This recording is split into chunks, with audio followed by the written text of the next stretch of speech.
In March of this year, Pamela's son Logan invited me to see a concert.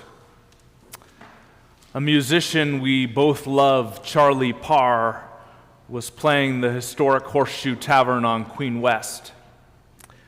We got there early to grab a drink and to visit the merch table. Charlie Parr himself was standing behind the table doing the transactions, and I bought a vinyl record and asked him to sign it.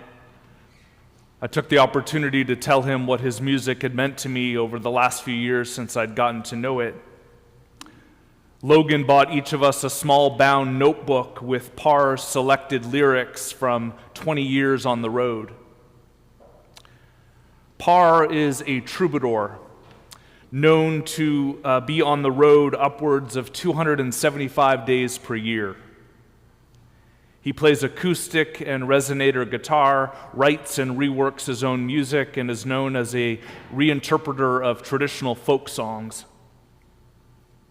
Parr hails from the Twin Cities in Minnesota, and the Horseshoe was one of his few Canadian stops on the tour.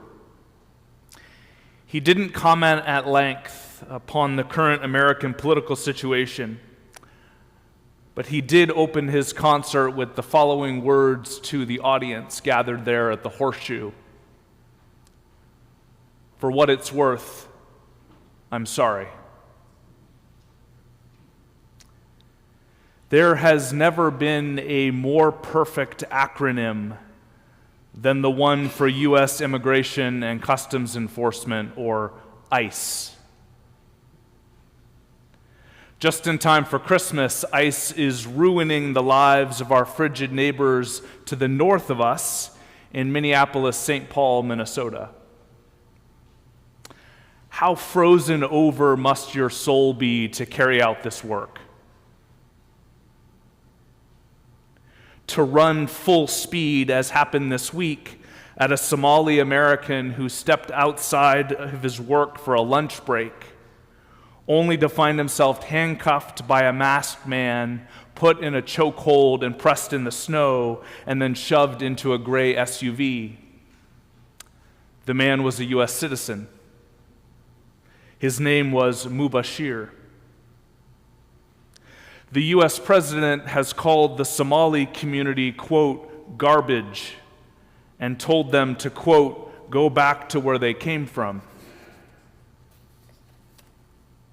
The ongoing debacle goes by the laughable moniker Operation Metro Surge, as if it were merely a video game or the title of a new football club or the name of an electric utility provider. My very good friend since 7th grade, Alex, lives in the Twin Cities. He's Chinese American and a partner at a consulting firm. I grew up eating fried rice at his kitchen table that his dad, a first generation immigrant, made for us on the stove. Will they come for Alex? What about his 2 girls?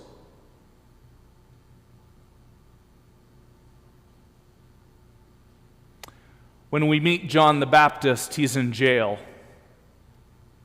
Not hard to understand why. He called the religious leaders of his day snakes and gathered a resistance movement out in the wilderness. When the officers came for him, he wasn't hard to find. He wore a cloak of animal hide, a homemade leather belt, and foraged for his food. They asked to see his ID, but he had none. When John's disciples learn that he's been picked up, they're scared out of their minds, and you can imagine they don't want to leave their apartment for fear of being caught up in the next raid. From jail, John gets word out to his disciples through their underground network to go and ask Jesus a question. Are you the one who is to come, or are we to wait for another? It's not hard to understand why he wants to know.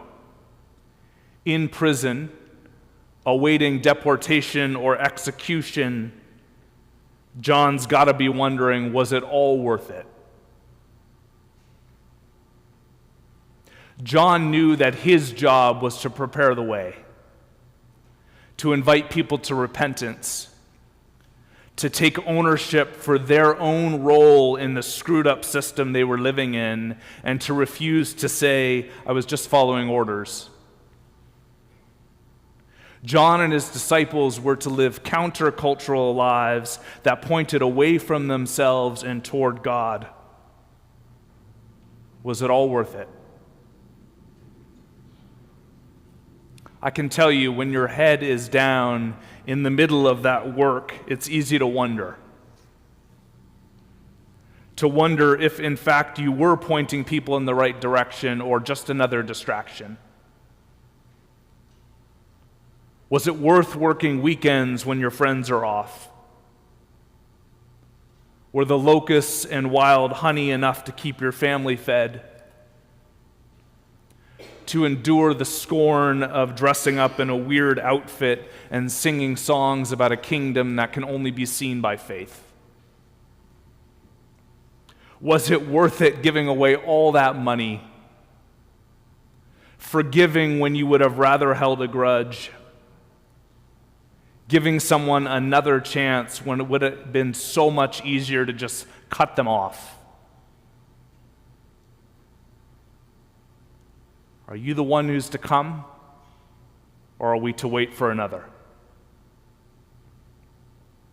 Because when you stare out the window of your life, it does not appear that the arrival of Jesus is imminent.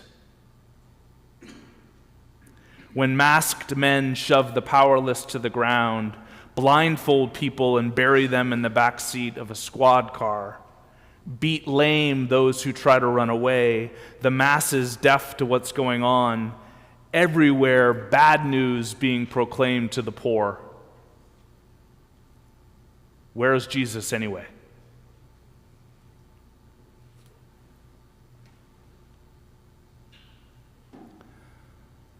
My son Samuel started high school this year. Right now, one of his most favorite things to do is to go on long car rides with me at night. Maybe it's something about staring out the window of the back seat at the world moving by, music playing in the background, no pressure to talk. The fever and anxiety of the day done for now. Almost always on our outings, we swing by Dairy Queen for blizzards. One evening earlier this week, I was in the middle of doing something in my home office when Samuel texted me. The text read simply, DQ, ? I wrote back, meet you at the car in 2 minutes. A while later, we'd finished our blizzards in the DQ parking lot and headed back out on the city roads, peaceful at night. My son was staring out the window listening to his own music. I was staring out the front window listening to Charlie Parr. I was listening to a song called Jesus is a Hobo. All of a sudden, my son says from the back seat, "Whoa, that song's calling Jesus a hobo. What a diss." Then I explained to him what a hobo was. How a lot of people lost their livelihoods during the Great Depression. How some took to the open road, hopping freight cars from one town to the next looking for work. How, in order to survive, they created a community with its own songs and language and rules. I told Samuel what Charlie Parr was saying, that this is where Jesus was and is, among those who've lost everything. Charlie Parr sings, Jesus is a hobo riding south out of St. Paul. seeing the cathedral through the snowflakes and bracing against the cold. When he gets to Rock Island, maybe then he'll let them know that underneath his coveralls he wears the purple robes. You're going to need me. You're going to need me. But can you find me where you look? You're going to need me. You're going to need me. But you can't always see the truth.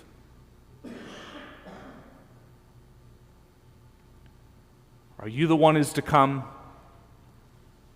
Or are we to wait for another?